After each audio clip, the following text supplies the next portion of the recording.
are related, so brothers, uncles, and nephews to one another, might lead you to question how breeding occurs if they're traveling with their families. We do see families coming together for breeding reasons, forming what are known as superpods, multiple families coming together. The males will leave their families, go and breed with females in another family, and then at the end of the breeding event, they'll all come back to the family, continue traveling around. It's interesting. It seems like they use the vocalizations or those calls that the pods make to help them know which pods they're closer related to. They do see that the males will go and breed with pods that sound the least like their pods. It turns out the closer you are related to each other, the closer your pod calls are. In fact, it makes it really hard to tell some of the pods apart in this area because they are closely related, many of them that show here.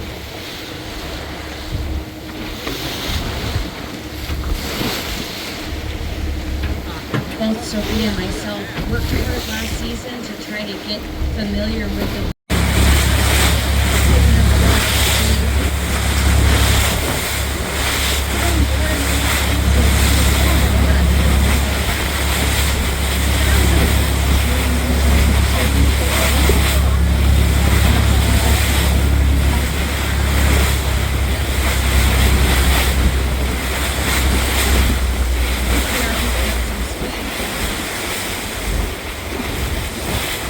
good thing that they have their bill on king salmon, getting ready to move locations. And it's interesting when you're looking at these blue whales, the males with those big tall dorsal fins, they are very impressive to look at. I think a lot of people think that they might be the leader of the group, but do not be deceived. It is not the largest male who's in charge, it's the oldest female. Around to the matriarchal social structure. This female is the one who's telling this group it's time to get moving. The matriarch of this pod, her name is Orca. She's a little over 40 years old. Many of the whales that you will see here are Orca's offspring.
Percent of our trips. It seems like in the middle of summer we're lucky to see them maybe once a week.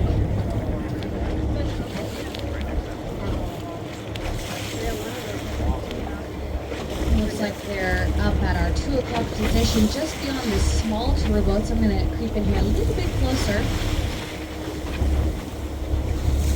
We'll stay on the outside of this smaller boat since we can easily see right over them. Not the same if we were to get in front of them.